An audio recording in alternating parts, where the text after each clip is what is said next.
I believe we need some labor rights for the microorganisms. I mean, you didn't need to bring the whole Middle East into there. They didn't ask. Back in my You day, should go find a maiden, you loser. Only kid show I can think of where the main character commits genocide and they treat it as a good thing. it's gonna be a wild ride. Will we find the elusive third brain cell today? Find out in this podcast. So you're just assuming that the three of us, we only have 2 brain cells. So which one of us is missing the brain cells? Well, I've got more like a half a brain cell. Like, it's sort of forming. It's like in that cellular, like, reconstruction stage. I feel like I'm about a third. So Sammy's got most of it. Yeah. Sammy's just got 2 brain cells just firing between the 2. Yeah, man, it's like a particle accelerator. It's just they're partically accelerating into themselves at a partically accelerated rate to accelerate their own particles. We study I see. physics. Do they like collide into each other, and like is there evidence of the Higgs boson in there? No, it's just a messy crime scene, and we're gonna need a temporal detective to figure out what exactly happened at the end there.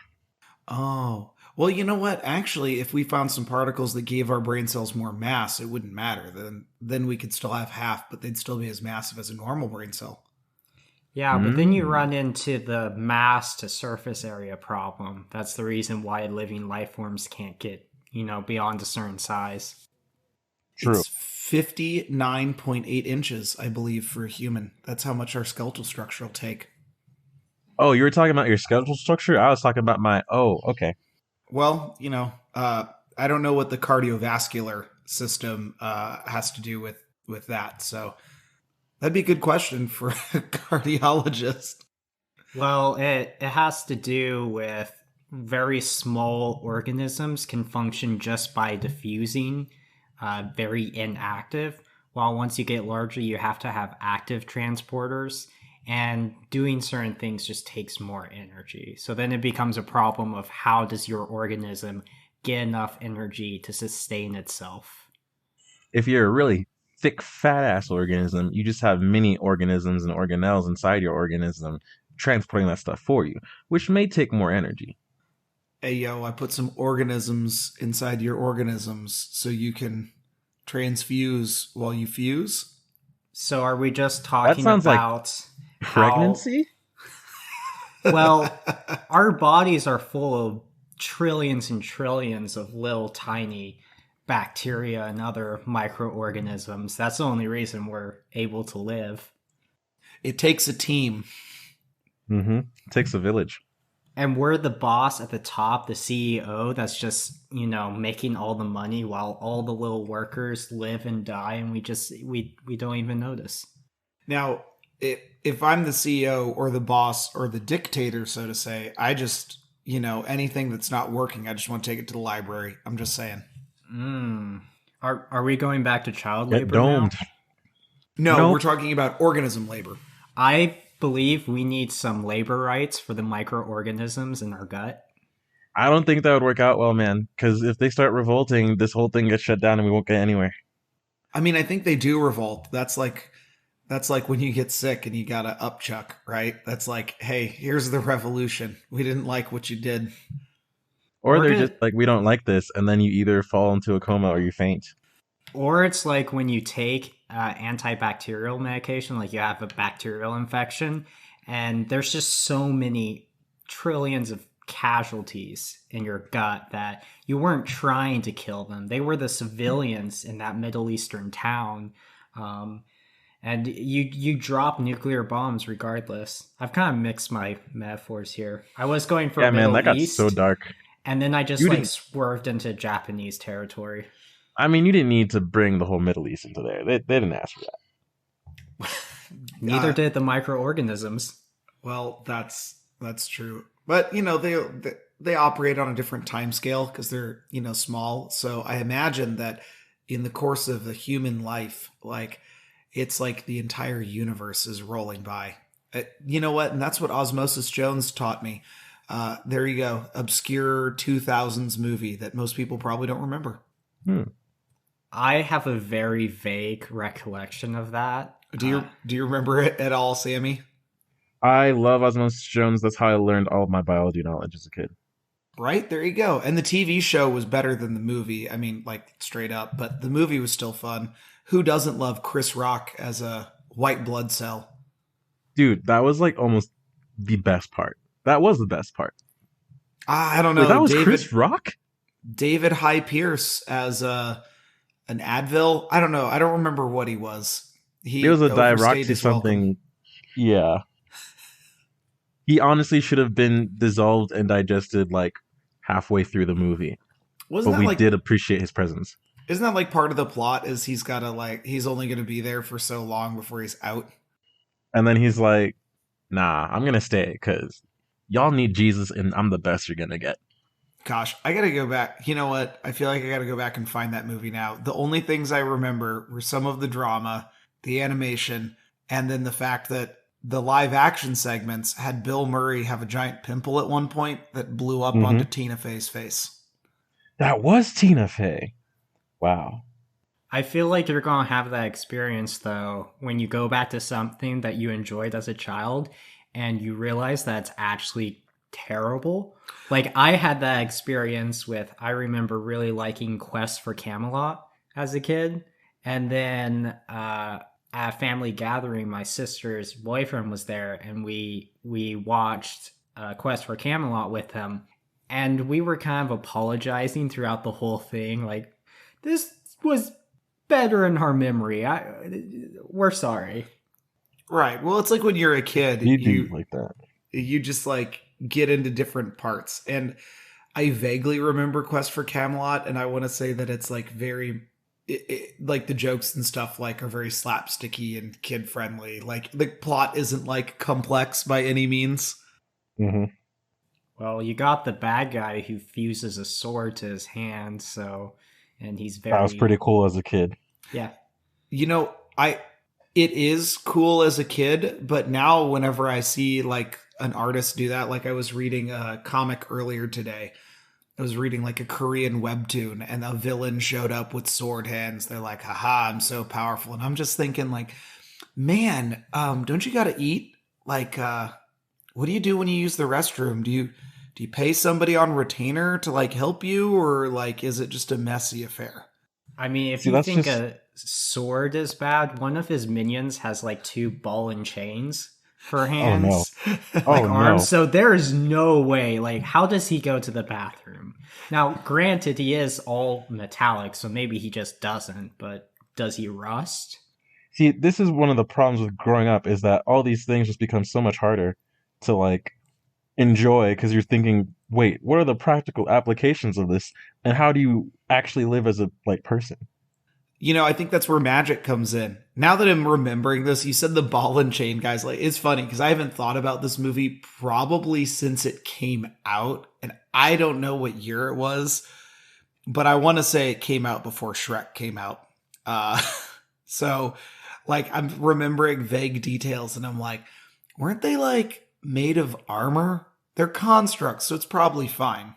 But the human with the, sword hands, that's a problem.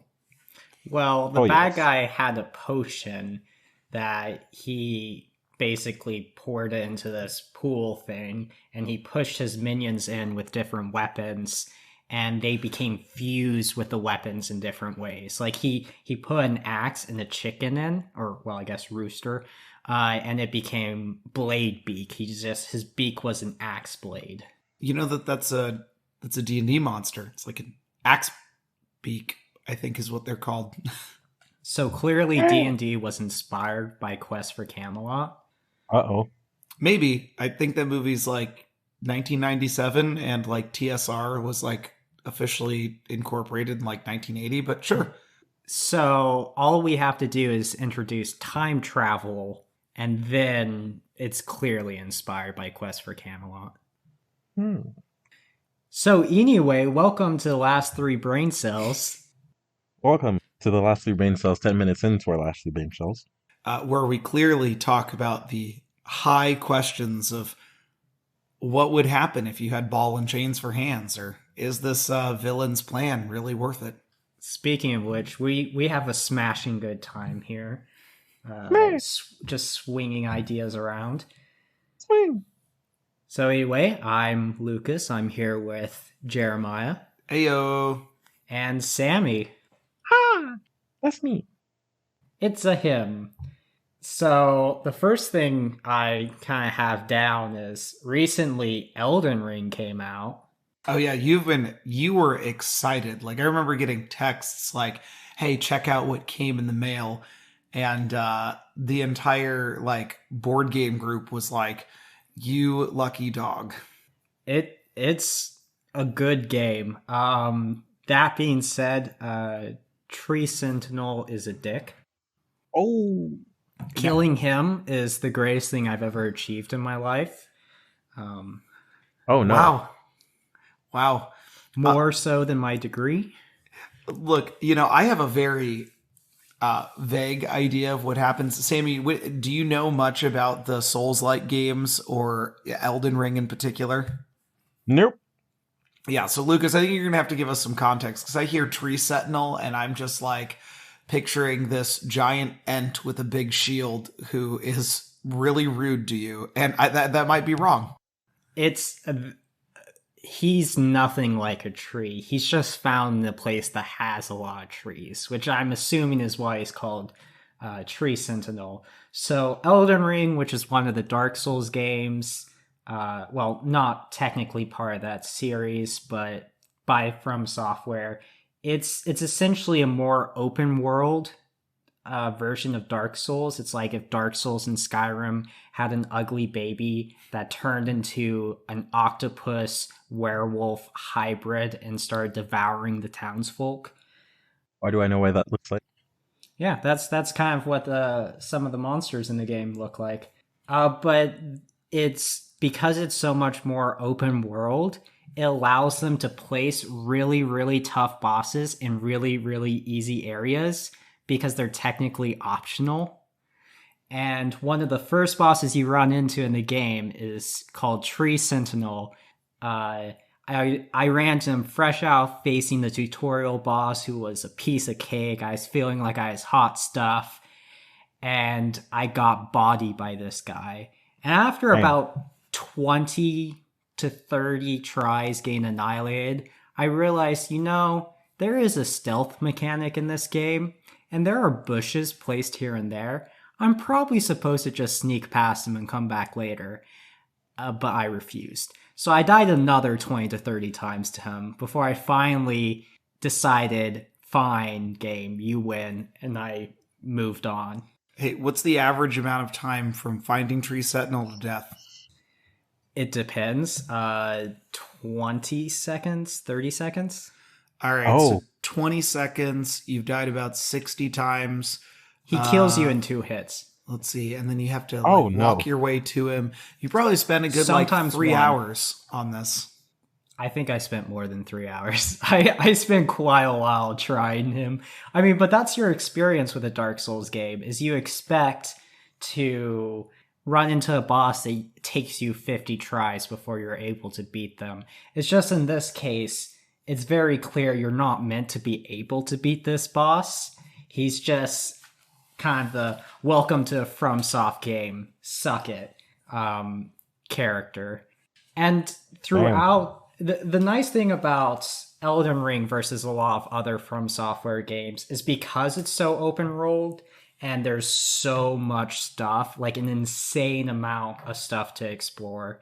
I've been playing for, I don't know, somewhere between 20 and 30 hours probably. And I've only been the first of 5 bosses you have to take down in order to assemble the Elden Ring. So I'm maybe a fifth of the way through, and there's so much stuff I haven't explored.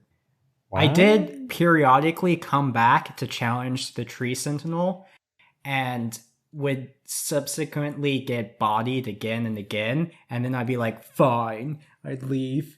And then after another few hours of gameplay doing other stuff, I'm gonna go fight him. And that happened about 4 or 5 times before I finally killed the bitch.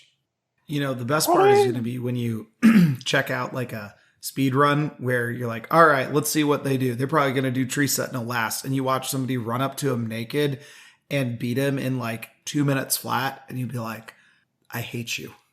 I hate you.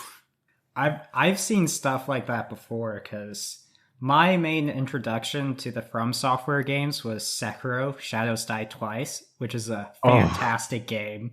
But I've seen like YouTubers and streamers beat the final boss without any leveling, without any upgrades, which in Sekiro, the final boss, you have to perfectly deflect, which is essentially a parry, every single attack. Otherwise, he insta-kills you if you don't have anything leveled up.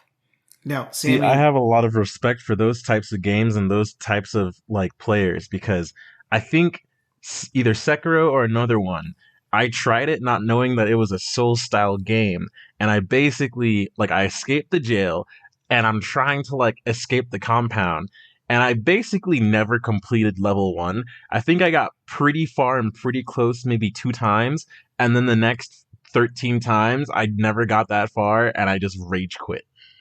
Because I'm like, I'm a very much like, I'm running in, I'm doing my damage, and I want to be strong enough that things just die.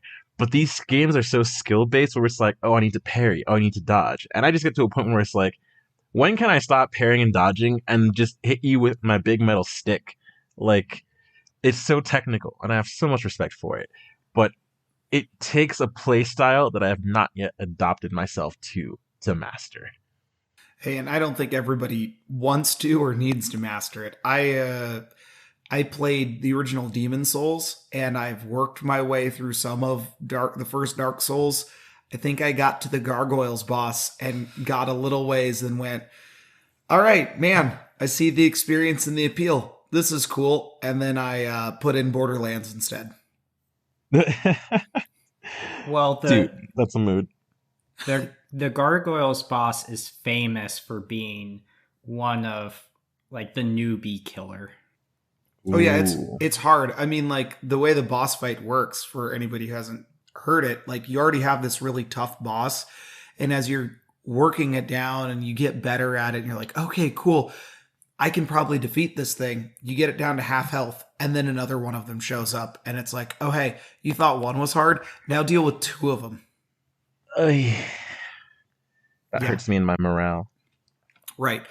And I'm interested to know, because I know that the From Software games have this like fun, kind of like a movie where the first 10 minutes gives you like a preamble to the story or tells you kind of what to expect. The From Software games have you do like the first level, and it's not too bad. They give you the tutorial, and then they have you fight the first boss, and it's just supposed to kill you. And they're like, oh, hey, by the way, you're going to die a whole bunch. Good luck.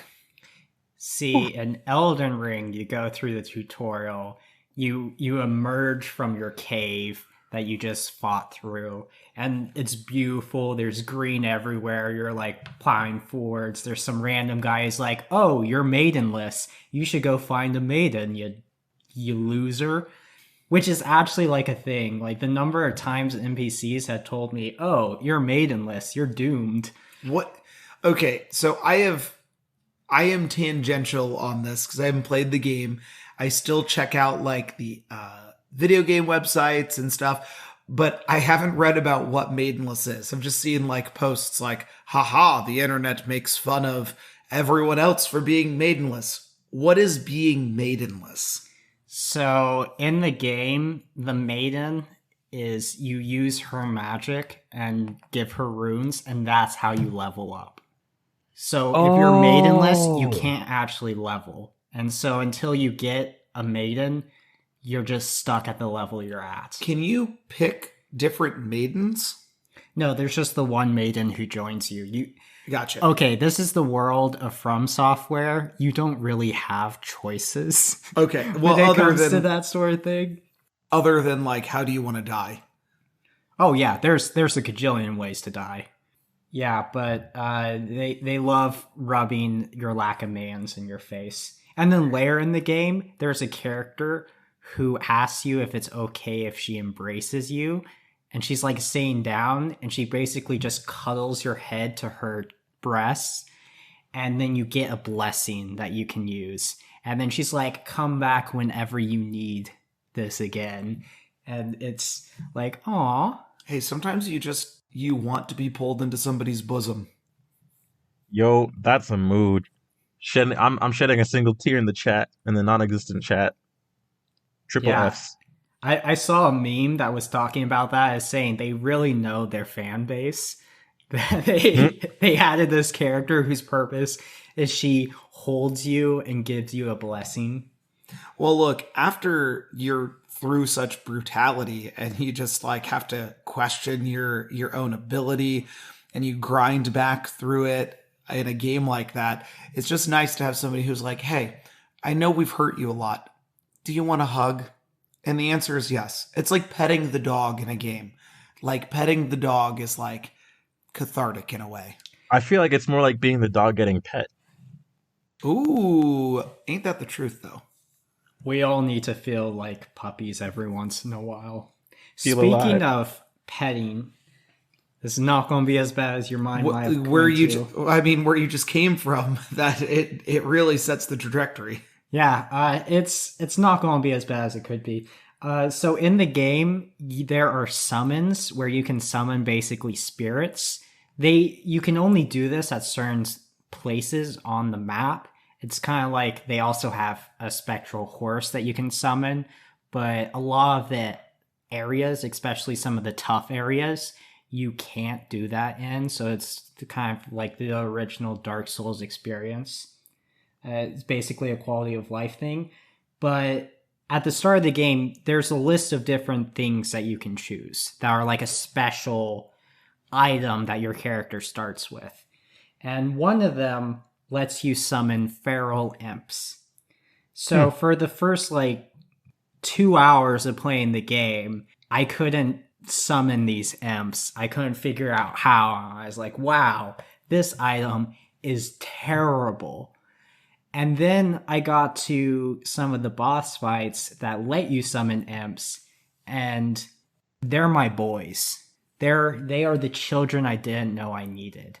I wish I could just give them like belly rubs and pat their heads. It's like after a hard fight when they're just following me around, there's no enemies left to slay. I'm just like, oh, who's a good boy? You're such good boys. So, do they like come in super handy, or are they just adorable? Oh no, they're good. They attack. A lot of that has to do with distracting enemies. They got a decent chunk of health, so they stick around for a while. And when they're at range, they can throw basically like blue magic grenade things that like explode on impact. So they're actually very good. Okay. So, any more highlights from the Elden Ring that you've experienced recently? Let me see. You have, when you play these types of games, you have the fights where you're just so close to winning or you just barely win. Like one of the bosses, I have to admit, I swapped out my boys for a jellyfish for this fight. It was a betrayal. They don't know about it, don't tell them. I still love them. But and the reason I did is the jellyfish that you can summon has a ranged attack that can poison enemies. And so this boss killed me, and after you die, you like see what happens for a few seconds after your death. And in those few seconds, I watched the boss's health meter tick down to 0, but I was dead. So That hurts. Like that hurts on a fundamental level. Like, oh man, and then like right after you die, they die like a second later. You're like, that's some bull crud. yeah, I and definitely know that experience though, because in the one video game that I play that I absolutely love in Destiny 2, and older about years ago when it wasn't nearly the game it is now, I had an experience where like I had to do a secret mission and the mission was super hard and I was doing it all by myself and I could barely do it and I should have gotten help, but I was trying to be a good PvE solo player and basically I got to the final boss and I was being all tactical for the first time in my life ever and I'm doing it and I'm doing it and I'm hiding behind cover and I'm shooting him and then I'm like, okay, his health is pretty low. If I use my super ability, I can probably end it and I pop my super ability. I run up to him. I'm throwing flaming hammers of sunlight, and it's going great. And then he just walks up to me, and stomps the ground, and I go flying off the map. And I'm like, oh fuck, this is over. His health is so low, but if I die beforehand, I'm gonna have to restart from the beginning. And it took me all night to get this far, right? So I throw my last flaming hand before my super runs out, and I try to just float in midair. But eventually, using my uh, double jump ability, eventually I just fall, and it's giving the countdown of like 3, 2, 1. But at 2, the solar damage tick killed it, and I'm just praying the game will register it as a win. And I guess I got lucky that it did in that case. But man, I spent a solid like 5 hours of my life trying that. I was so upset. Wow. Did you go back later with like a crew to like run the same I don't know, instance, raid, whatever it is in Destiny? Yeah, I was able to finish the mission for myself, but I ended up going back another 2 times to help some friends doing it. And it was so much easier with help. Oh my goodness. It was almost disgusting. Isn't that just life? And does Oh, yeah. Elden Ring have any way that you can pull people in like Sammy was able to pull in a crew to deal with his flaming hammers or take advantage of them? Yeah, so the game does have multiplayer features. I don't have the PlayStation Plus or whatever it is for my PS4 to have online. So the only time I summoned guys was for the first Shard Bearer, which are like the big bosses of the game. There's 5 of them, and your goal is to defeat all of them in order to assemble the Elden Ring. There's an NPC character who hates this Shard Bearer boss, and so you can summon her as an NPC to help you.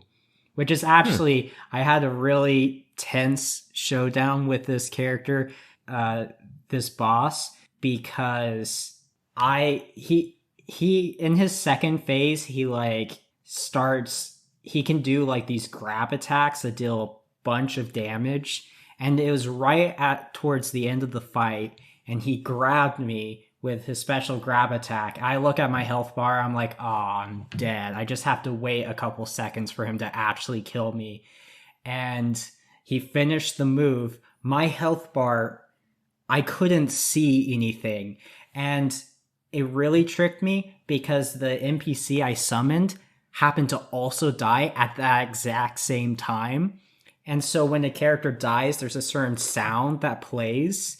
I'm sure anyone who's played FromSoft games know what I'm talking about. And so I like took my hands off the thing. I was like, oh, I'm dead. Oh, that's BS. And then I saw my character stand up. I was like, whoa! And I just like grabbed the remote and like rolled away, desperately used my last heal. And then it's just 1-2, and he was down. And it was the slightest victory I've had so far. I think they call that the magic pixel. Mm-hmm. Speaking of magic, this kind of like went over my head for a second because of where we were talking and the story, but I realized I don't know anything about Destiny, and you just described like some sort of cleric of Ra throwing hammers at things. I thought Destiny was like an FPS game, but what is going on in your story? The more I think about it and mull it over, I'm like, flaming sun hammers? Like, what? If we wanted to have a whole episode about the amazing lore in Destiny and Destiny 2, there are some great YouTubers, and as the community calls them, lore daddies, that could really go into depth. But basically, Destiny is an first-person shooter like no other because they really double down on space magic abilities on top of the first-person shooter aspect. You basically have 3 classes, your classic knights, magicians, and rangers, but in this amazing world, they're called titans, warlocks, and hunters. And you each have the supernatural power bestowed upon you called the light, which can manifest in 3 main ways. One of them being solar, like the fire of the sun, another one being electricity, and the last one being void, which is basically like the absence of light that comes from the nature of space and just the universe. And so for the Titans, which is my main class, hashtag Titan Master Race, the Titan's solar ability is to summon flaming hammers, and you just keep chucking these flaming, exploding hammers. And in Destiny 2, this instance I was talking about actually happened in Destiny 2, not Destiny. That's my bad. I was fighting the Pyramidion for all the Destiny fans who know. But basically, they had an update in one of the expansions where instead of just throwing flaming hammers, you can summon one big giant burning maul, and when you slam it on the ground, it summons a flaming tornado that like seeks out nearby enemies and just explodes on them. And yeah, then you have like the arc ability, which is like you basically turn yourself into like a living electrical bomb, and you just keep running around, slamming the ground, charging into people, sometimes turning into a missile and just flying into the sky and just slamming into people, and it's so much fun, and I love it. But that's just a taste. That's super cool. You know, now that you're describing this, I just had this like flashback because I've played a lot of Dungeons and Dragons. 2 or 3 years ago, I was super into reading about the game and what people were doing with the 5th edition rules. And you just clicked in my brain that I read these rules for something called Dungeons and Destiny. Have you heard about this, Sammy? I have not, but it sounds amazing. Okay, Dungeons and Destiny is a reimagining of 5th edition for the Destiny setting. It started out as a homebrew, and I think the company, actually, yeah, I just pulled it up. The company, Velvet Fang, for anyone who wants to look this up, made a rule set with like new classes and the rules of D&D set to actually like have the Destiny mechanics. Because I remember reading about it, and I'm like, what is going on? Why can I pick this light void grenade? And there's all sorts of things. It's really cool. I think the company has a PDF of it for free, and you can like buy like print copies of the book. But apparently it's been going on for years, and people have talked about how cool it is. Maybe check it out and see what it's like. But I would love to check that out. Definitely. There you go. I don't know how obscure they are either. I think they've been like people have talked about them before, but man, Destiny just sounds like a whole trip. It sounds like a different trip than Elden Ring or the Souls games, but like a similar like, hey, if you want to go find out some lore, go check out our lore daddies and like deep dive. But if you just want to go fight some stuff, you can go fight some stuff with space magic. Oh yeah, that's basically how it is. So it's like Destiny is LSD and Dark Souls is shrooms. I wouldn't be able to tell you the difference. Neither can I. I took an educated guess. You know what? I think that's probably going to be some community feedback. Somebody's going to have to hit us up with an email and be like, that's accurate, or no, you guys are way off. All right, fine. Destiny is LSD and Dark Souls is crack cocaine. I think the shrooms one probably, like, from my standpoint of what I believe drugs are like, the shrooms one sounds like it makes more sense. Crack cocaine sounds like it's like Candy Crush. Fine. Third time's a charm. Destiny is like LSD. I'm sticking with that one. And Dark Souls is like meth. Because after you've lost to the same boss for the 50th time, you probably look and sound a little bit like a meth head. Oof. Man, I'm going to go back on this. I still think more apt to like Candy Crush, because Dark Souls, I don't know anybody having lost their teeth from playing Dark Souls. Ooh. I don't know. If they got frustrated and just face slammed into the desk, they might lose. Yeah, Candy Crush, I think, more likely. I feel like Candy Crush is like a very subtle, like you get addicted to it, but like it only hurts you mentally. Maybe. I mean, I don't know.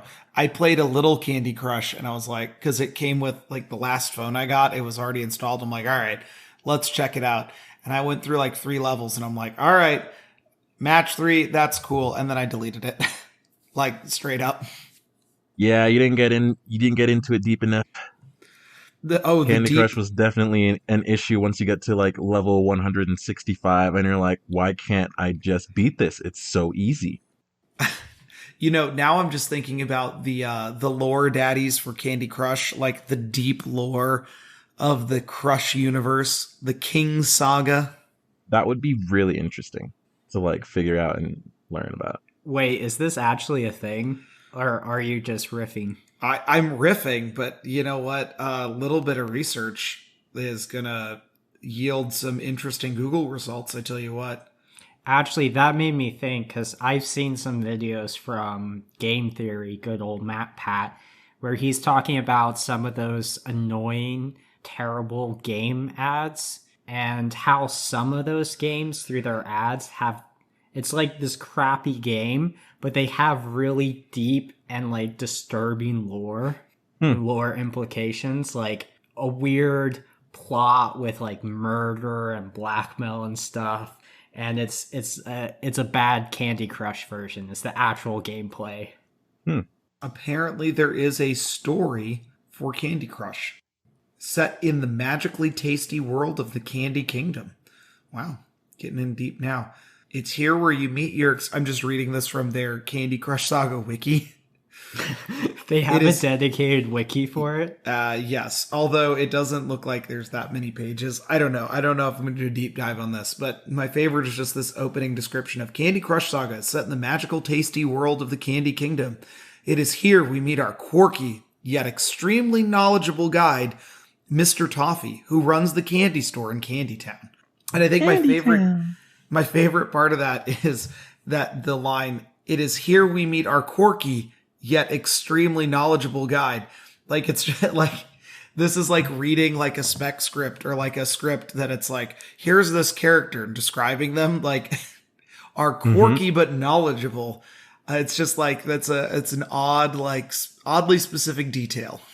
See, my brain is just focusing on the fact that one of the characters is called Toffee, because another show that I've watched, and actually a show that I have very strong feelings about, is Star versus the Forces of Evil, because one of the villains' name is Toffee, and he's the best villain, and they do him dirty in the show.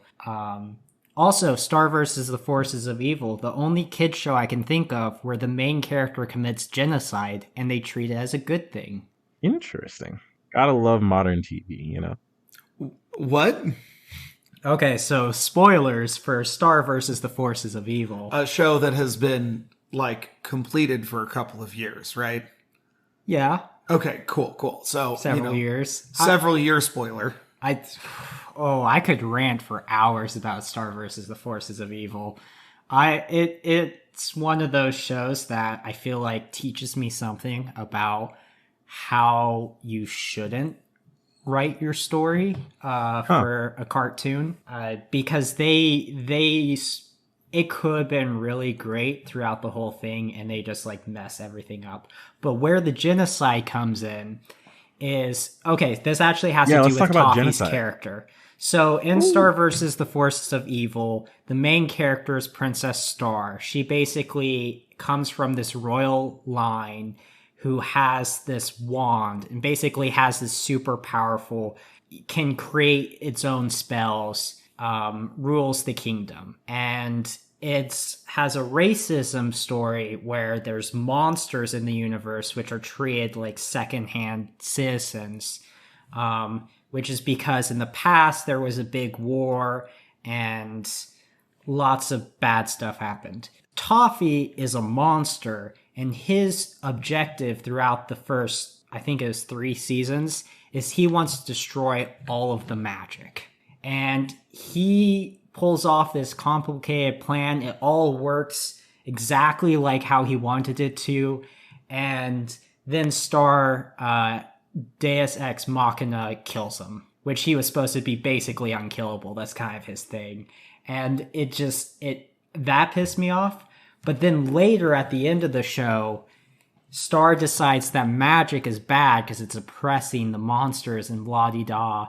And so she decides in the end to destroy magic. Now this has the effect that all the magical creatures just fucking die when she does that. Oh my.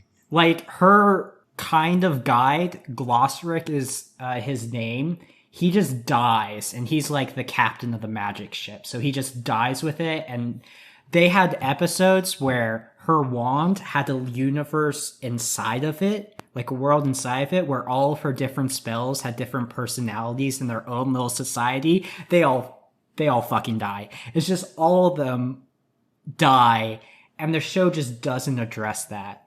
The fact that so many magical creatures are now dead because of what Star did. So hold on. Toffee has this complicated plan, like where he's going to get rid of magic, or they, them, or whatever they identify as. Well, Toffee intentionally gets blown apart in order to split Star's wand so that then he can basically infect the wand, which is linked to the magic. And through a very complicated series of things, he brings himself back while simultaneously destroying the magic. And then Star, just out of nowhere, Deus Ex Machina, brings all the magic back and kills him. Sure, I guess my question is just like, broad strokes. His goal is to get rid of all of the magic, right? Mm-hmm. Okay, so she kills this guy whose goal the whole time is to get rid of the magic, and then later just goes, you know what? I've come to the conclusion by my own ideas that magic is bad, and I'm going to get rid of it. They literally have, Star says in the show, wait, so Toffee was right. And then in the magical room she's in, there's a painting or whatever of Toffee, or it's a tapestry, not a painting. And he just, head pokes out from the tapestry. It's weird magic stuff. And he just goes, surprise! And then that's as far as they do go to address that issue. Wow, he really just pulls a Dave Chappelle and he's like, I'm a James, bitch! And then he just disappears. It also, towards the end, there's one of the best characters in the show is Queen Eclipsa. She was part of Star's family, and she got in a bunch of trouble because she fell in love with a monster, essentially warlord. And so she was kind of castrated, but ends up, coming back later on in the show. And she's actually, you would think she was the villain, but she's actually a really cool character. And the whole thing is her husband's frozen in a crystal, and everyone's worried about him getting out because he is this big evil bad guy. And in universe, they directly say that he ate people and he killed other royal people's families. It's just all this bad stuff is confirmed in universe, and then they end up laying him out of the crystal, and he's just a super nice guy, and he just doesn't do anything bad ever. Oh, so he doesn't eat anybody or anything like that? No, it completely it doesn't make any sense with the background that they gave, because maybe he got his fill, man. You eat enough people, you're like, nah, I think I'm gonna go vegan now. Maybe that was the point of the story, is they're like, hey, don't always listen to what you hear, make your own choices. Well, there's an episode in it though where Star basically holds a banquet for another royal family, and she does all these things to try and get them to like monsters, puts on this dance thing, and they just hate everything she does. And then at the end, she's frustrated. She's like, I did all these things to try and basically appeal to you guys. Why do you hate everything? And then they go through each thing she did and how it's actually really bad. The dance is a dance honoring the slaughter of their ancestors by this monster who's now frozen in the crystal, and just everything is just relaying back to atrocities of war that have happened to them. And Queen Eclipsa is there, and when Star asks her, she's like, it's complicated, and they never elaborate. That just sounds like willful ignorance and willful lack of intervention. It sounds like the writers were just having a fun time, and then this was a Disney show, right? Disney XD. Yep. Oh yeah, it sounds like Disney. They're just like, hey, it's fine if you have genocide, but don't talk about the specifics or any of the intricacies. Yeah, just don't do a deep dive. But it's cool if you just show it. And they probably got to a point where there was like, oh, this show is still going. I guess we can actually do some plot stuff. But then like that would have led to some minor like retconning and like, oh, what we want to do with these characters going forward doesn't necessarily line up with how we've built them up in the past. So we're just gonna skip over some of this, and just let the people enjoy it for what we're serving them, and let them forget the ingredients we put in it beforehand. That's what it sounds like. The thing that bothers me is there are, I guess, tasteful ways that you can go about incorporating heavy concepts into your children's show. Like, we talked about Avatar The Last Airbender before, but that show starts with a few episodes in, you find out that the Firebenders committed genocide on the Air Nomads. And it's just, the story would have worked really well if the monster that is frozen in the crystal was actually like a monster, was a bad guy. Because that would have made all the beats in the story make sense. It would have made Queen Eclipsa a much more interesting character, because then she would have been essentially a good person who fell in love with a bad person and now has this conflicting things because she loves him, but she can't let him free because he'll do bad things. It could have been a really interesting, really cool story if they hadn't. Well, Lucas, let me ask you this sometimes question. you're just into the If bad boys. Queen Eclipsa is you know that so, they're bad for you.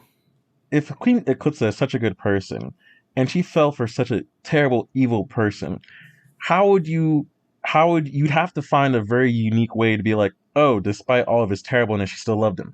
Like, since it's a kid movie, you can't be like, yeah, he was a terrible person, but he knew how to lay down the pipe, But since you can't do that, it's like, all right, how do we say that this totally pure person fell in love with this monster? Either we have to like lessen the monster or we have to lessen the good person, Well, you can have a person who's a monster who is a charming person.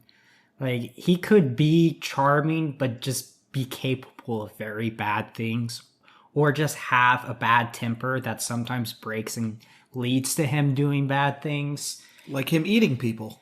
Yeah, and I mean, this was in the midst of war. There was a lot of presumably messed up things going on. And also, Queen Eclipsa's kind of a naive person, so it would be believable that she might fall for those sorts of things if a monster was charismatic at the surface. Sliding into her DMs. Okay. So he slid into her DMs and he was like, yeah, so sometimes I get really pissed off and I just eat people. Hope my diet doesn't offend you. Also, I love, just tearing people up, but that's fine. I'll still whisper in your ear. You know what? Isn't that more like kind of representative of actual toxic relationships though? Like, hey, you develop the relationship, here's the things I like, and then the negative qualities come out and you're justifying, you're like, well, no, he just eats somebody every once in a while, it's not like every day. It's like, oh, it is every day. Well, like they had it coming. And it could be what she says in the show where they bring up something bad that he did and she says, oh, it's complicated. It could be a thing where he's gaslighting her throughout it. And so she doesn't actually really know or really understand the things that he's done.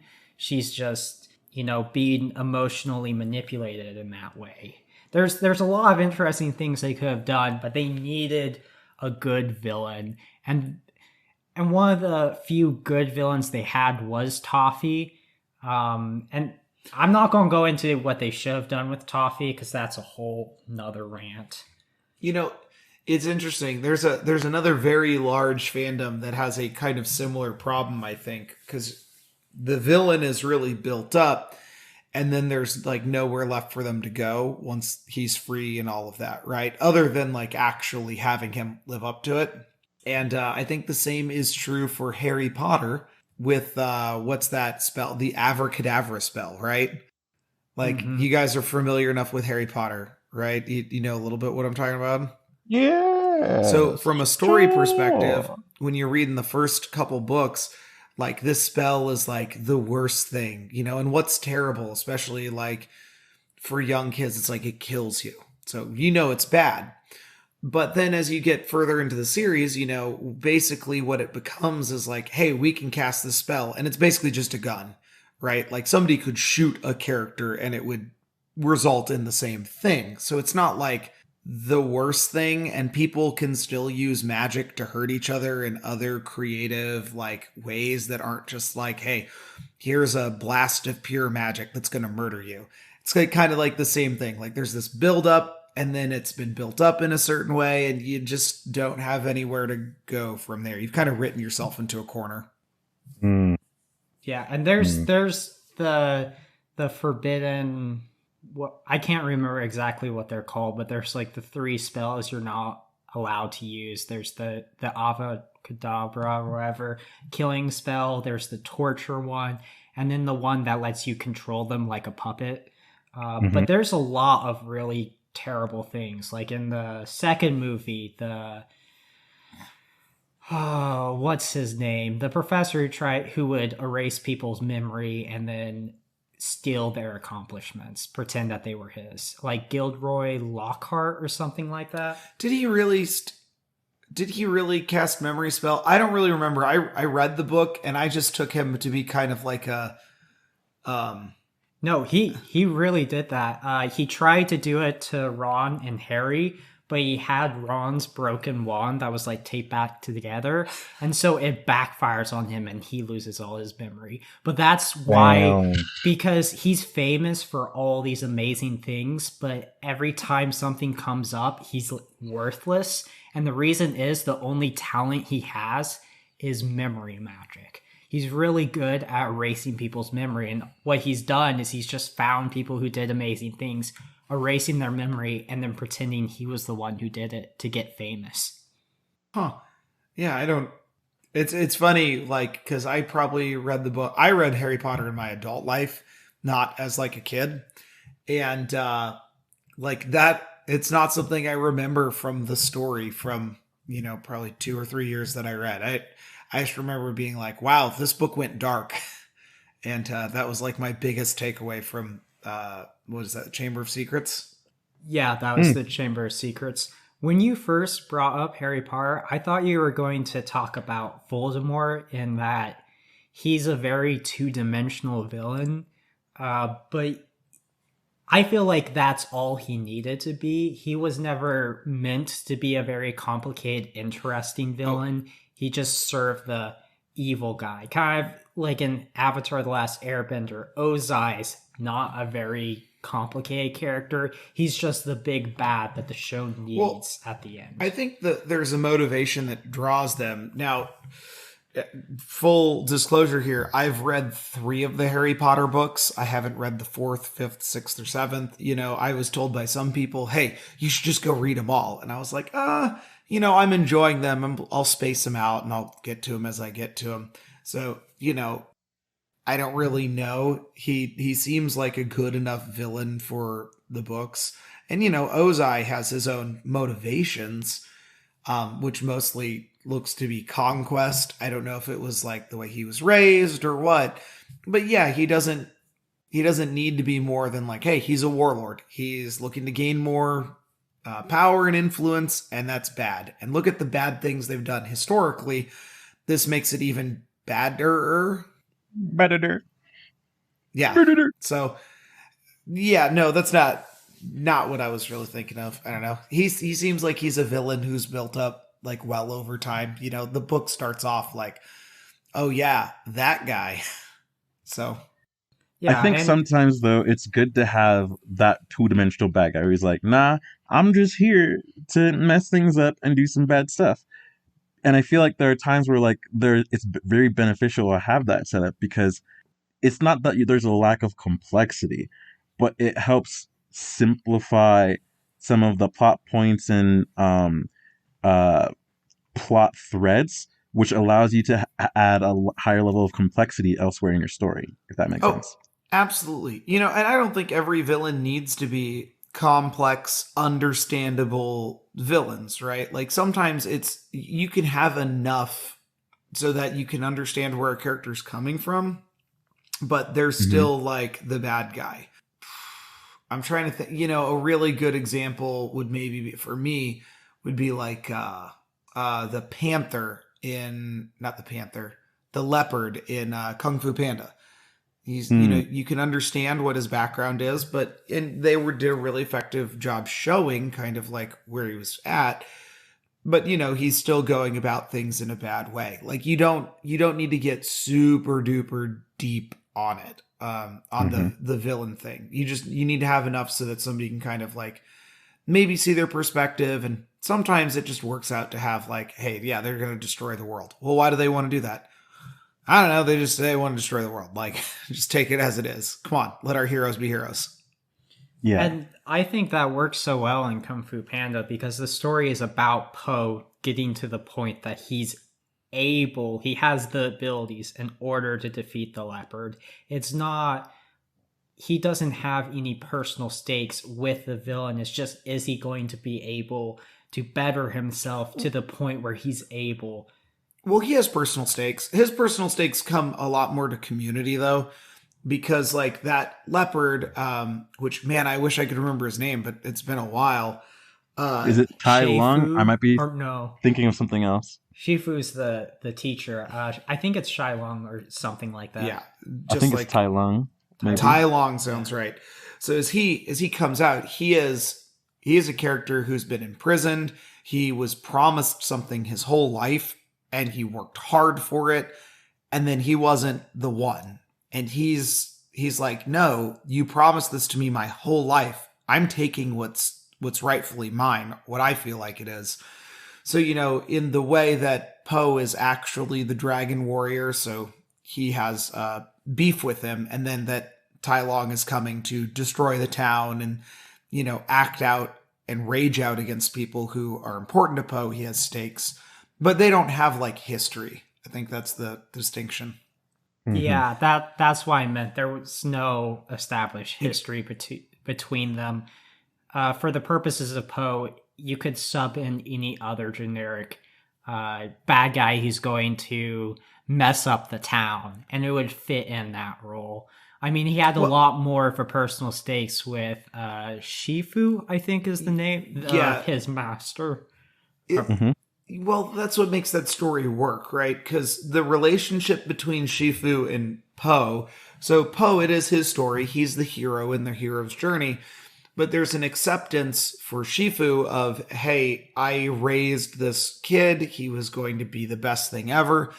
And then he wasn't picked. Like Shifu wasn't like, hey, Tai Long, it's not you. Like, I decided this. Like he has to accept somebody else's decision. And then the person who is absolutely not someone he wants to train, absolutely not someone he's like, oh yeah, this is a fit for my team. He clashes with that with Poe and clashes with that idea of like, hey, this is what my life, this is what my team, this is what like our monastery is going to look like. So it is Yeah. definitely more of his story, or he's got more of the history. But that's the thing about hero stories is they're thrown into the story and they go. And Poe gets what he wants, but it's not exactly the way that he thought that it would happen. And Yeah. I think that's what makes that a good story. I think Kung Fu Panda is probably one of the best kids animations of all time. I would agree. Kung Fu Panda is a fantastic movie. I Speaking would of agree as well. another show that has genocide, since there is a panda genocide by cranes in the second one. Oh my. See, I don't really remember anything about the other movies after the first one. The second one's a really good movie. Like the story's good. But the timing is off. Like there's like jokes and stuff that to me it felt like the pacing was just weird. Like it would take you to this dark moment and the movie would need it, and then they went like, hey, we just went really dark. Quick, throw out like a slapstick joke. So like the pacing of the movie to me is like a weird, like kind of lilting tempo. But other than that, like all of the bare bones of it are pretty good. Hmm. Yeah, I felt that a similar way during the second movie, but I did enjoy it all the same. Yeah, it's good. And the third movie, I think, is just, from what I kind of remember, it's like basically the second movie over again. I remember it being all right, and I was like, oh, that's cool. I own Kung Fu Panda 1 and 2. They sit on my shelf of movies that I would conceivably like just grab and watch if I had time, or if I was like going to put it on in the background, which is like a compliment for me. But the third one, I was like, I'm good. That makes me think, because you brought up just having something playing in the background. Do you guys have any things that you like to put on or listen to that's just in the background when you're doing other things? And if so, just kind of what are those things? Podcasts like this one. So I hope you're enjoying this podcast while you listen, because that's what we're here for. Hooray! We're here to fill in the buzzing and the emptiness of your brain so you don't have to actually evaluate, life and what's happening around you.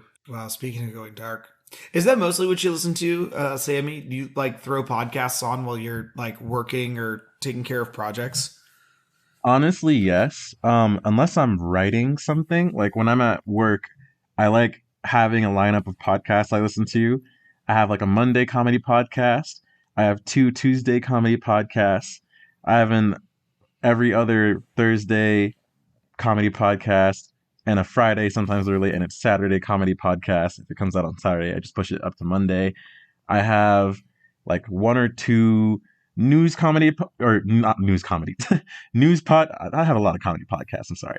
I have a couple news podcasts. They're shorter because I don't like spending too much time listening to the news, because it's really easy to get like biased and hyped up about stuff that sometimes it's good to have different perspectives before you get too fired up about something. um and then I think I have one more. I have another Wednesday comedy podcast and another Thursday comedy podcast, mostly comedy podcasts. Wow, lighten the mood a little bit. When everything is so dark, you I got like how you have a podcast for each day. It feels like every day you change up. Like, all right, I just listened to this podcast yesterday. Time for the next one. mm-hmm. I think it Yeah. gets really interesting when they all have different takes on the same issues, because then, similar to the news, it's really easy to like listen to one comedy podcast and they're like, yeah, they made these jokes, but this is how I feel about it. But then, since each comedian has a different comedic take, you also get to hear a wide variety of jokes, but also you get to appreciate, different perspectives that you wouldn't have otherwise come across. Right. I imagine that because most of those guys are probably pretty topical. So, like, something happens at the start of the week, and there's going to be at least one event that people are talking about through the end of the week. Yeah. And then every once in a while something will happen during the week, so like the content changes. It's rare that there's like just one thing that everyone's going for, But yeah, it's usually a good time, pretty interesting. I also listen to some podcasts. Now, I don't probably use the platform that most people do for listening to podcasts, because I usually just watch like YouTube videos. So there's a horror podcast for like horror movies that I like listening to. Listen to some creepypasta type stuff. Wow. I've been listening to this third campaign of Critical Role, that sort of thing. There's also a few other YouTube channels that I put on, but they're mostly just sleep aids.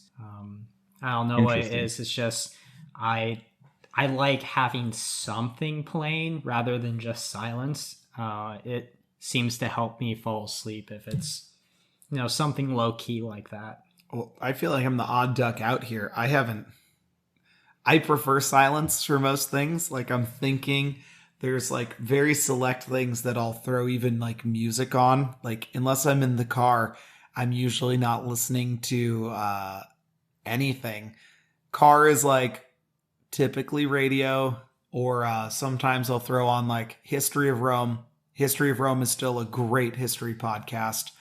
But man, since I moved out of my parents' house, which has been a long time ago, I haven't really thrown things on. At the time, I like to throw on the Adult Swim like late night lineup, and that's when I was doing like work at our computer. Like TV would be on behind me. It was like a whole bunch of shows that I had all watched before, so it's just kind of like comfort. Like, you know, you turn around and you're jumping in at your favorite moments, and then you're back to like doing work. Same thing. I guess the real big change there was just that since I moved out, I've not had a TV that's been hooked up to a network or cable.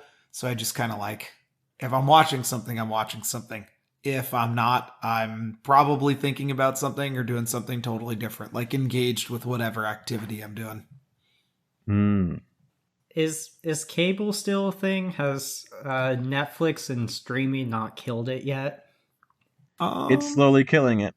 I think, yeah, cable's still a thing. And, you know, we've lived through the golden age of streaming. Like, I think the golden age was like 2010 to like 2015. And then, like, everyone realized what Netflix had going on and Hulu when it jumped around. So I remember there being like 3 streaming platforms. And nowadays there's like over 380. Like, there's like Tubi and like Discovery Channel, Stream. I don't know. Pick your poison. Like when I found out that Jeffrey Katzenberg had his own streaming service, I was like, what is going on? Jeffrey Katzenberg, by the way, being a guy who did a lot of work with Disney in like the late 80s and the 90s before going to DreamWorks and making Shrek. Interesting. Yeah, whole topic of discussion there, but like, the point being, like, there's 1.5 million streaming services nowadays. There was a magic time, even for like Netflix, where Netflix had so many shows from like all over that all you really needed was either Netflix or Hulu. And if you had both, you had like access to like every show that was like conceivable that you could find. See, my prediction is that as time goes on, more and more streaming shows are going to start forcing ads into their platform, kind of like Hulu now, to the point that there'll be a reversal where people will start recording stuff again on their TVs or, you know, various places and just fast forward through advertisements instead. Interesting. I think that that's more likely to happen through something like YouTube. Like, I feel like you're going to see just access, because the question always comes back to, like, is there money to be made in it? I mean, like, let's just be real. Like, as cool as some of these services are, like, companies go to where there's money. Right now, there's YouTube. That's why you get so many ads on YouTube anymore. Like, I mean, I remember when YouTube didn't have any ads on it, like when it was just like a fun like website. I mean, back in that time, back in my day, blasphemy. Back in my day, that's where YouTube, like, you could still keep track of, like, they had a video of the day. Like, they weren't using an algorithm. It was sort of like Flash Player, where they compiled like all the games and animations for like the week. And there were creators that you knew who nowadays, like, I'm sure all these people have moved on to careers or aren't on the internet anymore. But like, I don't know, it's just a different time. With classics like the guy with the lightsaber. Mm-hmm. Star Wars Kid. Yeah, stuff like that, you know. It's weird because I feel like at a certain point early on, you know, if you had 10,000 subscribers or 10,000 views, just like people checking out your channel regularly, you were like the top stuff on YouTube. And now it's like, you know, unless you've got like 400,000, you're not anything, you know? Yep. You're nothing. Get back in the dirt. Yeah. Well, and at least YouTube still kind of has a different content structure. I feel like they had that time where they made their streaming service like YouTube Red. Are they still even making like content on that? Every once in a while. Okay. Well, there was that time where they had like, you know, hey, we have this person or this person's a big YouTuber. Like I remember Logan Paul was in a whole bunch of stuff just because. And I'd be like, oh, so they just took a whole bunch of like people who do blogs on YouTube and threw them into like a movie. Yep. It's just making me think of the old meme where it's the stick figure poking something and he's just saying, do something.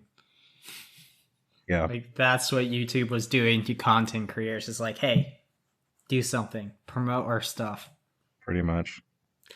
Well, I mean, you do that to a certain extent. I mean, even if it's outside of, it's kind of like Hollywood, right? Like, even if a movie is outside of somebody's like typical roles or whatever, you know, you might hire like the A-list actor in order to bring more views in because somebody's going to go, oh, hey, I know that person. You know, I feel like in some ways Marvel is really like that now. Like, you know, it's old hat by a couple months now, but the Eternals, I felt that way. They're like, hey, check it out. Here's a whole bunch of people. You don't know who they are. Oh, but here's Angelina Jolie and Salma Hayek. It's like, oh, okay. Like, they'll draw people to go see the movie. Yeah, and I think that was one of my biggest issues with Eternals was I'm like, I know that this movie's gonna be like a little bit weaker just because they're trying to get all these star-studded actors and people who are starting to pop off. And it's like the movie itself, the characters that are based on, but it's like really what carried it was like the actors and the effects and stuff. And I feel like The Eternals was a movie that they kind of just shoehorned in to further develop plot and things that they didn't want to waste time in other movies developing. So it's kind of just a throwaway movie to explain some things. Well, I mean, maybe like part of what Marvel did there, and they hadn't done this for a long time, like, you know, that stretch of like 2013 to like to Endgame to like 2018.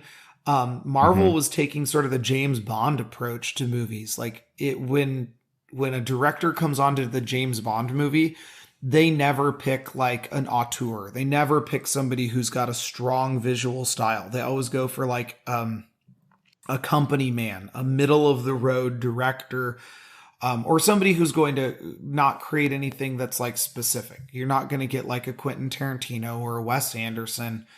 So like they originally had directors like Jon Favreau who like had a very specific style, or Joss Whedon who brought something big to the Avengers, and then they really got away from that. Like Edgar Wright, who did like Shaun of the Dead and movies like that. He did Scott Pilgrim. He's got a very distinct visual style, very distinct way of cutting.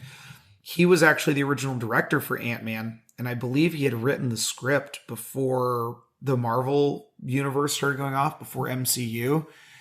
And when he started making that movie with Marvel, they're like, well, you need MCU. You need MCU. And he's like, I don't want to make this. I don't want to cut like this. I don't want to do this for all their like heavy restrictions. He went off to go make Baby Driver because of that. But there's that stretch where they really were very specific and they were holding directors to be sort of bland. And then they realized, hey, we got to stop doing that. So with the Eternals, with Chloe Zhao, who directed the film, they really let her have like her interest.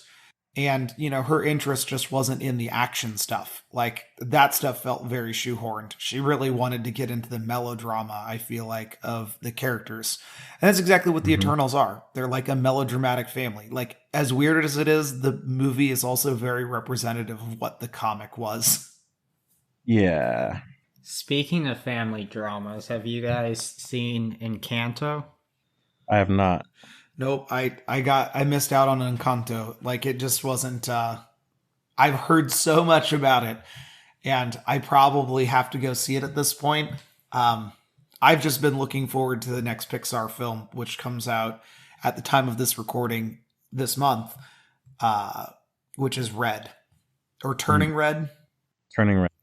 I'm sorry, I have no idea what you're talking about. It's about a girl who apparently in her family, somehow they're like attached to some sort of like spirituality or mysticism where in their family, once they hit a certain age, they turn into red pandas.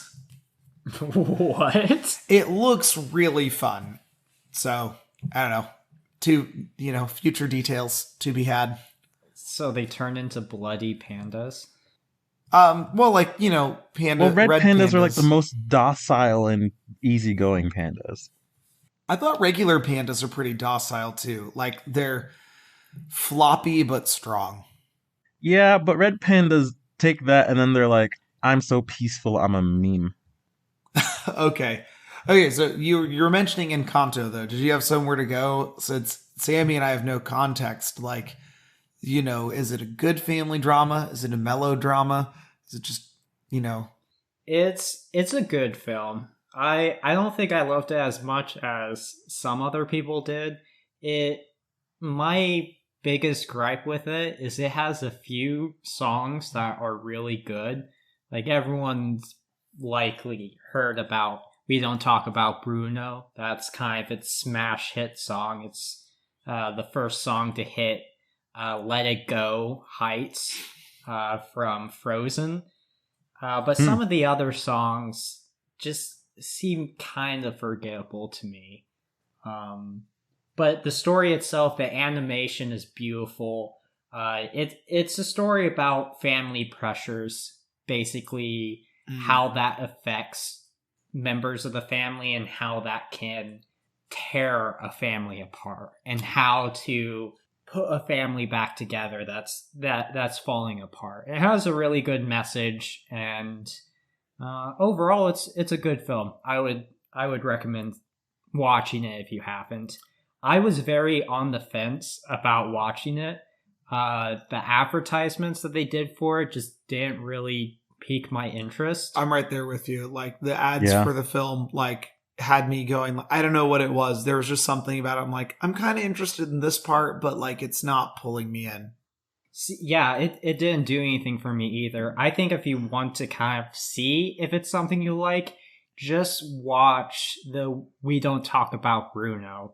It's just a few minutes, that song. And because I saw that it randomly popped up in YouTube suggestions, I watched that and I was like, okay, I'm going to go watch Encanto now. Because that song has everything that I felt like they should have had in advertisements, because a lot of the interesting things in the movie I didn't get from the advertisements. Mm, mm. Hmm. You, Interesting. you know, it's you made an interesting comment, which I think is just true for musicals in general, which is you have a musical and you have, you know, a couple standout songs, and then the rest are, you know, maybe they don't go that far, they're not as memorable, but that's just the nature of like, hey, we have an hour and a half movie or an hour and a half stage show, and the music is going to push the plot. Some of them are just going to blow up, and then some of them are just like, okay, they serve their purpose.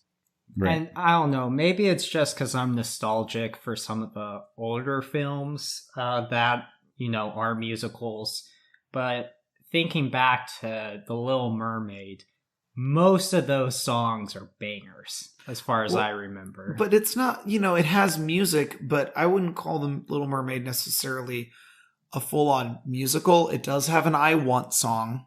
And I guess it does have, man, maybe it is a musical. Yeah, it's got like four songs and they're all good, right? A lot of those Yeah, classic Disney movies were there's pretty much one musicals. there's one song that I'm kind of mad about in The Little Mermaid, but it's a really short one. It's the Cooks song, where he's talking about cooking fish. See, I don't even remember that. Yeah, I don't I'm even remember thinking that. back and I'm like, you know, Under the Sea, banger, absolutely. Hmm. There's the song Ariel singing about what she wants. Her I Want song. There's Kiss the Girl. Yep. Ursula has a just fantastic song. I don't remember what it is. I just remember it's good. A note about Ursula. So one of my English teachers in high school, she reminded me a lot of Ursula. Oof. It felt like that, not necessarily in a bad way, not that she was evil. She was the teacher that had students said she had corpses of problem students stuffed into her ceiling. She had that "don't mess with her" reputation. But then, and while she could be scary at times, she was, pretty nice. She was one of the tougher teachers, but she was one of the better teachers at the school. I actually, enjoyed her classes and stuff like that. What's that? That being she said, set a standard. Yeah, she was. She had expectations. Whoa.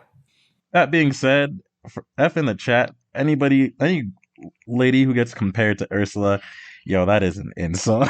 She had the same body shape. I mean, Ursula is based off of drag queen Divine, so Oof. Did not know that one. yeah, from John Walters films. I think that's his name.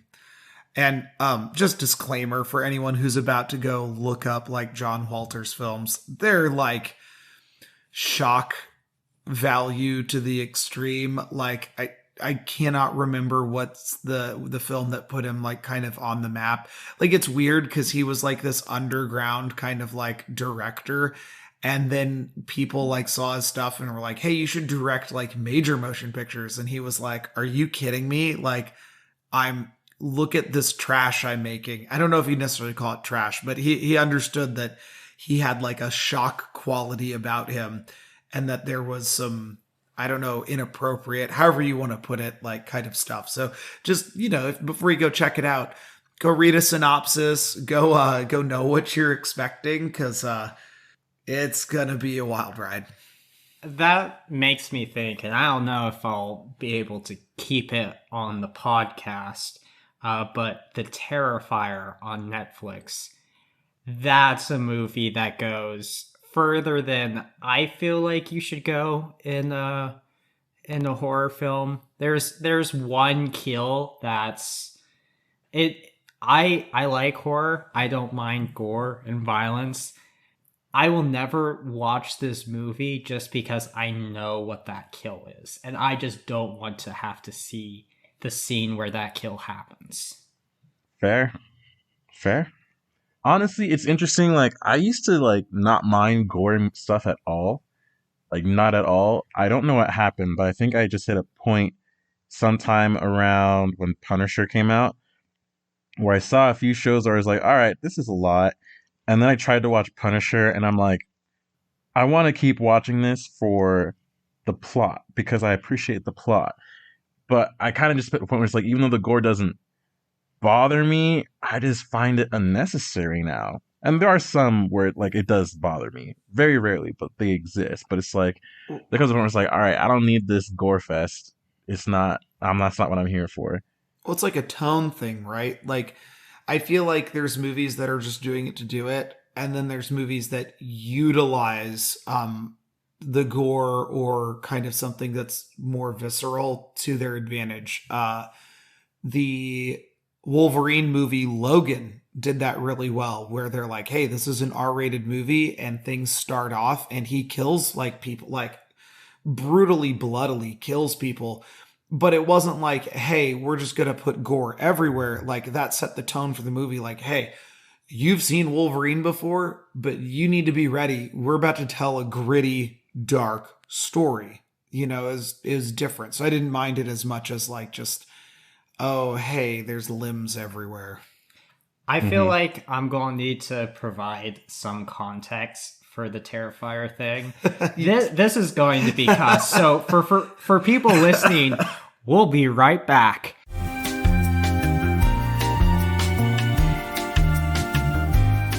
I agree. That sounds like a lot. I mean, gore to me is the same way I kind of feel about cursing in movies. Like, I like Quentin Tarantino films. When I watch Tarantino, I don't really notice the characters like cursing because it's very much a part of their dialogue, the way that they speak. It always seems natural. But there's movies where you go out and you watch like the Netflix movie Bright with Will Smith, that like fantasy, like cyberpunk like movie. I was turned off so quickly by that movie because I felt like characters were just throwing F-bombs and the S word like all over just without purpose. Like it didn't have a purpose other than to like, hey, let's make this movie seem tougher. And I found it super distracting more than like hey, this is a part of who the characters are. It felt like they were like, hey, make it grittier. Just add whatever you think needs to be added to the dialogue. And I thought that was a detriment to the movie. See, that's interesting. I watched Bright. I enjoyed it, and I think for me, it was another thing where it's like I felt like there are aspects where it's like they're trying to force the merging between like humans and fantasy creatures so much that there are some scenes where it's like, all right, we get it. You live in a fictional world, and these are things you have to deal with every day. But there comes a point where it's like, all right, this is just much. Like now you're kind of just.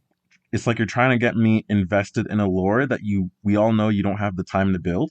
And there are aspects of that are really important to like the plot later on and how things develop later on. But there are some parts where it's just like, all right, maybe the three main races are like the orcs, the humans, and the elves. And then you throw in fairies, and then you throw in this, that, and the other, and then it's like, okay, what else? What else? Yeah, right. The movie has a whole lot of problems, so to speak. That was just, I don't know why. That's one movie I've always remembered. I remember when they're in the locker room scene very early that I was just, it took me out of the movie and I couldn't get into the rest. I mean, also the thing about Bright is it's like low key actually just Shadowrun, which is a role-playing game and like system from like the 80s. Like almost to a T, it's like Shadowrun, which in Shadowrun, it's actually way cooler because the world, like all of a sudden our world just like realigns to magic and like dwarves and orcs start showing up. I think actually orcs and trolls and dwarves are all humans who mutate from magic. So like everybody is based around the same thing. It's just what you get access to. Highly recommend checking out Shadowrun. Super interesting world. Super cool. There's actually a really interesting thing in the series where Native Americans are like more attuned to the spirit realm.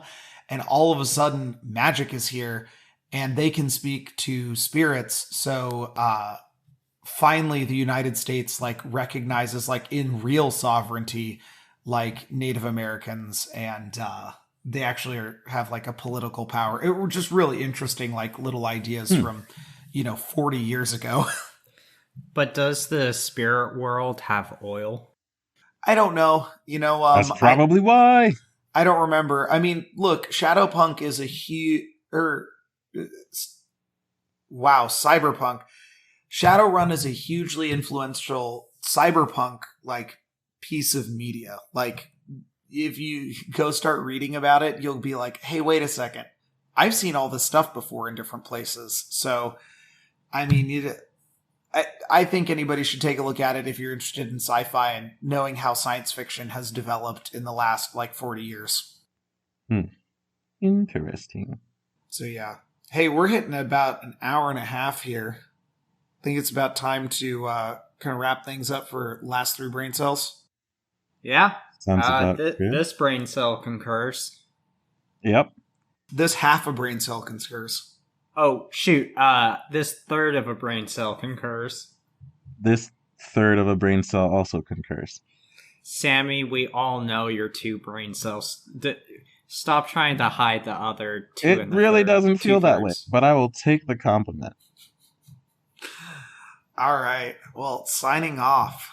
I guess big episode on Genocide and how it shows up in children's media. Genocide and children, they just go hand in hand. No, they don't. They're both gross and things that can be controversial depending on how you talk about them. Ending point. Star Wars and the Younglings. Boom. ¿Por qué? Fine. Fuck them kids.